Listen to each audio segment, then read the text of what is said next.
So we have John Galloway, the head coach down at Jacksonville. He'll also be presenting at virtual LaxCon coming up this weekend. John, we appreciate you taking some time. How are things?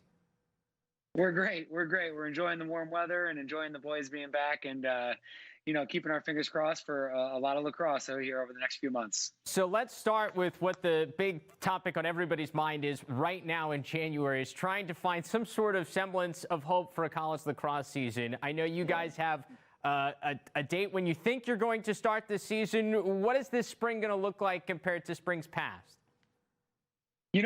As of right now, we're trying to treat it as any normal spring, but our guys are not naive. I think that they're making a ton of sacrifices, and that's what everybody in the country is doing right now, is taking the time to give up a little, to have a little bit, a little bit of enjoyment this spring. So our guys have done a great job of sacrificing their social life, making sure that they are committed to the process when they're on campus, of being smart and healthy and safe, and knowing that everything that we do each day is giving us a little bit better percentage of a chance to play. And I can tell you, I had a group chat with our seniors last night, and I proposed to them a game opportunity, and they didn't even ask me who the opponent was. They heard game and they jumped. And I think that that's the mindset right now, is that we're going to be where our feet are when we're on campus, and we're going to play anybody, anywhere, anytime. The schedule is going to be different than it's been in the past, and perfect. We're going to find perfect in the imperfection of this spring. I know scheduling is very much still in flux in talking to college coaches across the landscape. How much of a percentage of a schedule do you feel like you have, and how much of it is very much subject to change? Yeah, as of today, I mean, we have 13 games and 2 scrimmages slated. That equates to the last 2 seasons for us. So for us right now, today, on a beautiful Wednesday afternoon, things look sunny, but we know that things will change. And I've been impressed with coaches' flexibility across the country to make this work. I think a lot of the perception was, especially in our conference, how do teams in the South find games? And when you're a New York team, you can go anywhere in the state and play 10 to 12 different teams. And I've been so impressed with the flexibility, the willingness of coaches that I have talked to about scheduling to make sure that every kid has an opportunity to play this spring.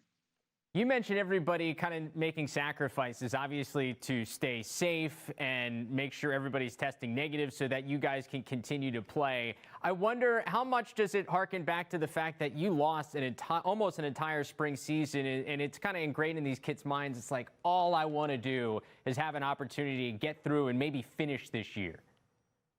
Yeah, normally you would say, well, only the guys that were on this team had that experience. But the truth is, everybody did. Our high school seniors, guys that transferred to us at their own programs, these guys all went through this amazing challenge last March, and it didn't miss anybody, right? It hit us all. And I've been so encouraged at the conversation those guys are having of, making sure we're enjoying the moment, understanding that we're lucky that our university supports us to be back at practice already, understanding that not everybody is going to get that many games. And if we only get 10 out of those 13, normally on a year we'd complain about that. This year we're going to be really, really excited every chance we have, regardless of the opponent.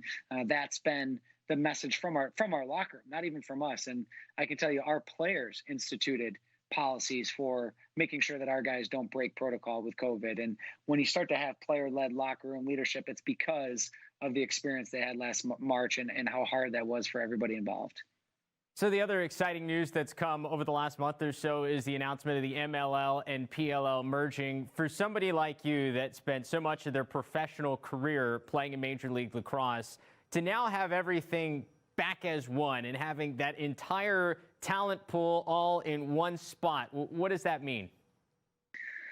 Yeah, crazy. As an old vet now, that's on the back nine. You look back and really thankful that the MLL and those guys are going to be remembered now and represented the right way with everything the PLL has done with the social media and just the homage to those guys that came before us. And obviously, from a talent standpoint, that the talent density is unlike anything we've ever seen before. Obviously, the growth of the game, coupled with those 2 leagues merging, the game is going to be better than we've ever seen it.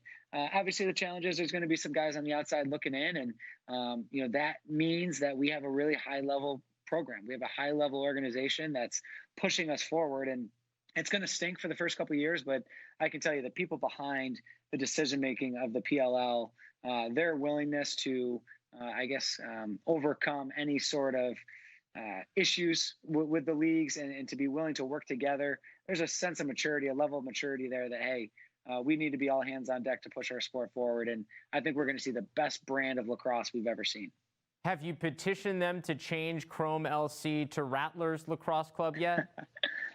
In the back of our minds, it is the Chrome Rats. And we can finally say that now, even though every group chat is the Chrome Rats. But yeah, it'll be cool.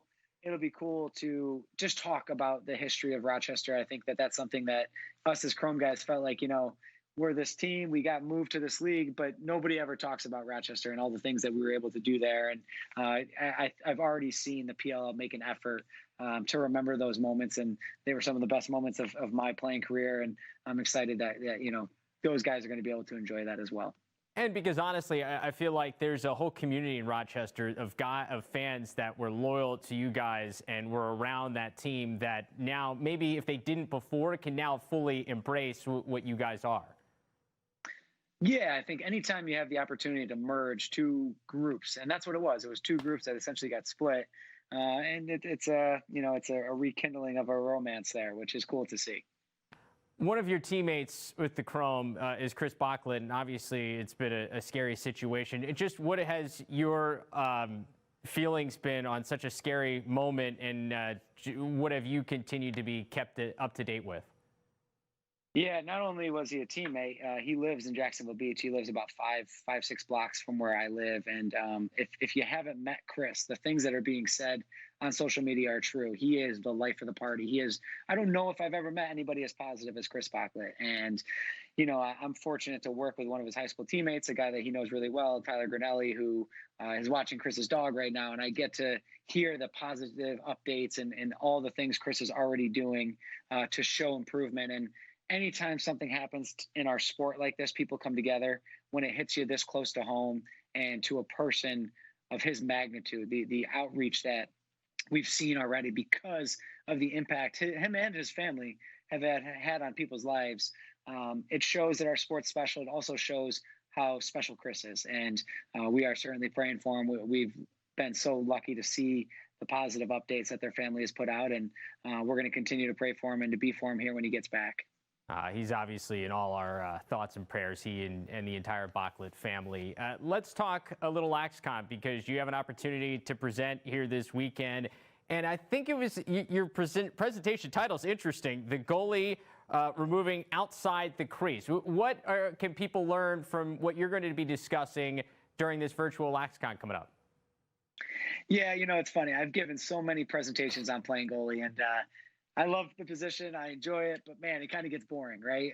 Footwork and hand play, all these things that, it always gets talked about. So, what I'm going to kind of focus on this year, and I think as the game evolves, is the impact you can have outside of the cage. I think that, if you only look at what a goalie does in the net, and let's say he sees 30 shots a game, well, that's 30 to 45 seconds of action that I think the goalie is much more involved in that. I think there's 59 more minutes of availability for him to be involved. And, that means clearing, that means communication, that means plays outside the crease, obviously ground balls. I mean, taking away this notion that the goaltending position lives inside that arc and really expanding it to the whole field. And that could be vocally, mentally, physically.